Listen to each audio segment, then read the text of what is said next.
Hello दोस्तों, नमस्कार। आज का हमारा विषय है सेम की उन्नत खेती। सेम एक ऐसी फसल है जो कि कम लागत पर एक लंबे समय तक, यदि आप सोच रहे हैं कि फायदा देने वाली फसल, कम समय पर और कम लागत पर, हल्की भूमि पर, कम सिंचाई के साधन हैं या फिर बाउंड्री लाइन पर भी आप सेम को ग्रो कर सकते हैं।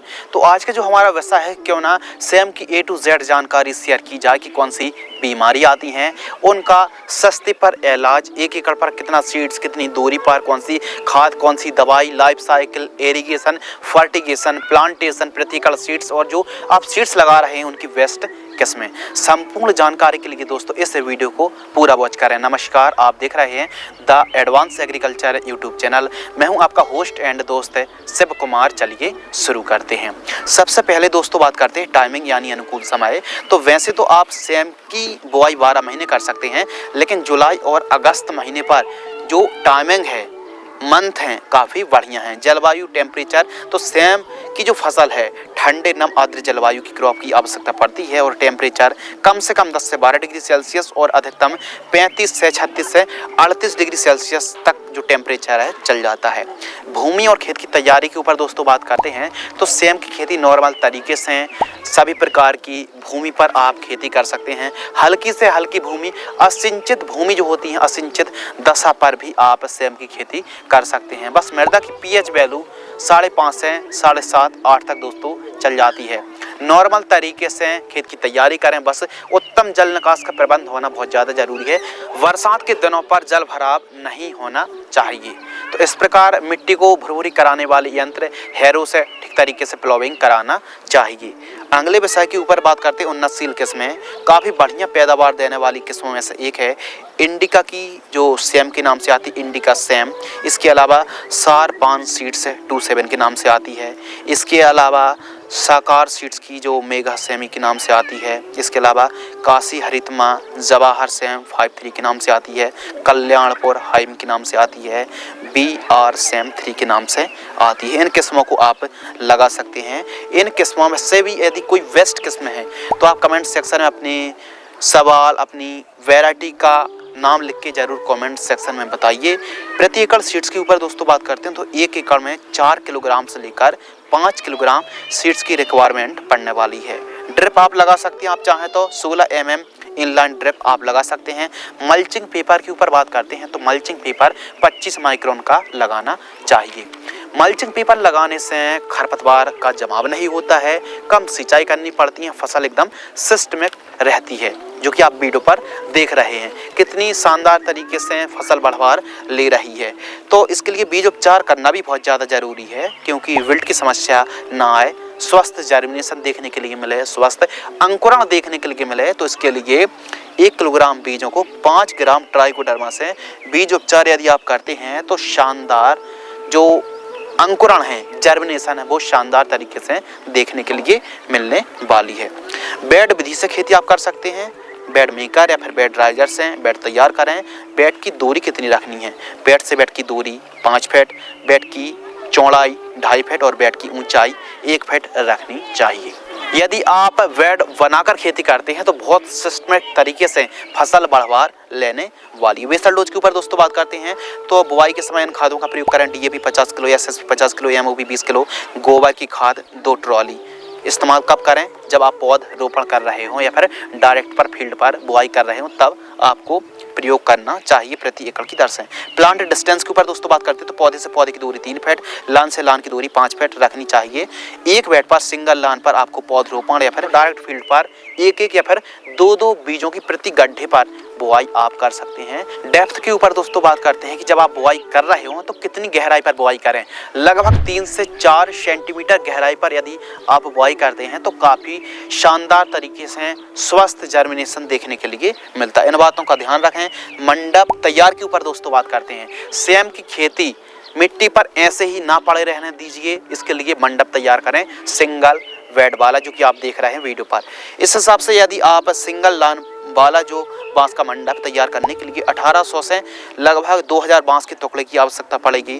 पैड वायर 30 kg, प्लास्टिक रस्सी 20 kg, धागा बुनाई के लिए या फिर जाल का भी इस्तेमाल कर सकते हैं। तो इसके लिए 2000 रुपये के आसपास का धागा जो कि शाखा को ऊपर चढ़ाने के लिए आवश्यकता पड़ेगी। मंडप की ऊंचाई दोस्तों 6 फीट के आसपास रखनी चाहिए। सिंचाई के ऊपर बात करें तो ड्रिप से 2-2 दिनों के अंतराल पर, फ्लैट इरिगेशन से 8 से 10 दिनों के अंतराल पर सिंचाई करना चाहिए।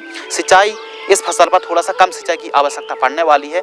वीट कंट्रोल के ऊपर बात करें तो निराई गुड़ाई करें। खरपतवार मुक्त फसल रखने से, यदि आप खरपतवार मुक्त फसल रखेंगे तो जो सफ़ेद मक्खी उसका प्रकोप बहुत ही कम होने वाला है।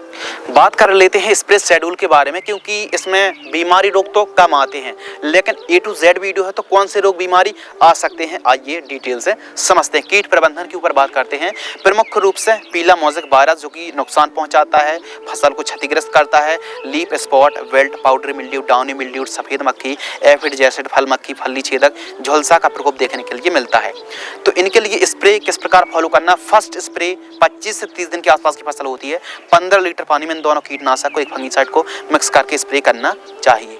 सेकंड स्प्रे लगभग 40 से 60 दिन के आसपास की फसल होती है। थर्ड स्प्रे 80 से 95 दिन के आसपास की फसल होती है। तो सिजेंटा की एकतारा, फेंटाक प्लस, सिजेंटा की प्रोक्लेम। अब प्रोक्लेम में क्या है, एमामेक्टिन, वेंजाइट। यह जो डोज देख रहे हैं 15 लीटर पानी घोल करके स्प्रे करना चाहिए और आवश्यकता अनुसार ही दोस्तों आपको कीटनाशक दवाइयों का इस्तेमाल करना चाहिए। यदि आप किसी भी कीटनाशक को लगातार या फिर बार बार इस्तेमाल करते हैं तो उसके रिजल्ट कम हो सकते हैं, इसीलिए आवश्यकता अनुसार कीटनाशक दवाइयों का, फंगीसाइड का स्प्रे करना चाहिए।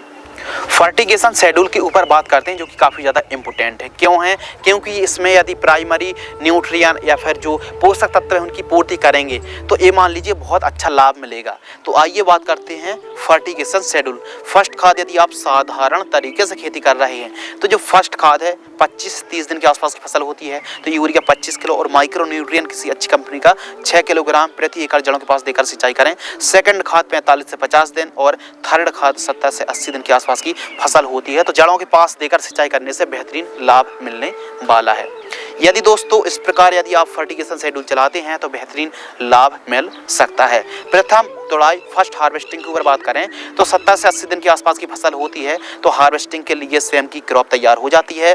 लाइफ साइकिल के ऊपर बात करें तो कम से कम 6 से 7 महीने स्वयं की क्रॉप चलने वाली है। बात कर ली थी बाजार भाव, तो हमारे किसान मित्रों को 25 रुपये से लेके 60 रुपये के मध्य प्रति किलोग्राम का रेट देखने के लिए मिलता है। उत्पादन के ऊपर दोस्तों बात करते हैं तो हम जितनी ज़्यादा केयर करेंगे उस हिसाब से प्रोडक्शन निकाल पाएंगे। तो एक एकड़ में कम से कम 120 से 130 क्विंटल पैदावार देखने के लिए मिलती है। लागत के ऊपर बात करें तो एक एकड़ में जो लागत लगने वाली है 35 से 40 हज़ार, कम से कम 35,000 दोस्तों मान लीजिए एक एकड़ में कॉस्ट, सभी खर्च को इंक्लूड करके।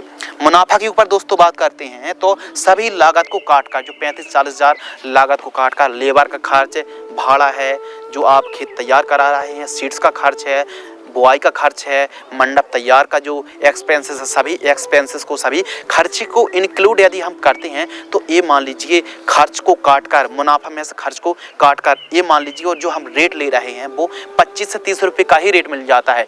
तो सभी लागत को काट कर आप ये मान लीजिए 2 से 3 लाख रुपये आप बड़े आराम से कमाई कर पाएंगे। अब बाजार भाव बढ़ेंगे, पैदावार बढ़ेगी तो आमदनी भी बढ़ने वाली है। आज की इस वीडियो के माध्यम से आपको बतलाया सेम की उन्नत खेती। हमारे किसान मित्र, हमारे किसान दोस्त यदि कम लागत पर सेम की खेती कर सकते हैं, काफ़ी अच्छा प्रॉफिट निकाल सकते हैं। यदि बाजार भाव, मार्केटिंग रेट, उत्पादन अच्छा रहता है तो आमदनी बहुत अच्छी हो सकती है। उम्मीद करते हैं दोस्तों इस वीडियो से आपको कुछ नया, नॉलेजेबल, इंटरेस्टिंग, ज्ञानवर्धक सीखने के लिए जरूर मिला होगा। यदि आपको यह वीडियो पसंद आती, वीडियो को लाइक करें, चैनल को सब्सक्राइब करें। जय हिंद, वंदे मातरम।